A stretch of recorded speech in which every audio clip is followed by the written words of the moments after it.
এই কোরআনটা এমন একটা দামি কিতাব, আল্লাহ কোরআনের আলো জ্বালায়া দিয়েছেন।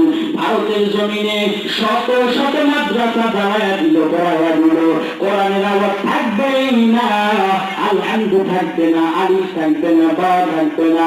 আল্লাহ বলেন আমার সিদ্ধান্ত হলো চূড়ান্ত সিদ্ধান্ত, এই ভারত জমিনের মধ্যে এমন একটা গাছ আমি উৎপন্ন করব যার ফল ভোগ করতে হলে সারা দুনিয়ার মানুষ। আজকে তাকাইয়া দেখেন ভারতের জমিনে দারুল উলুম দেওবন্দ মাদ্রাসা প্রতিষ্ঠিত হয়ে গেল।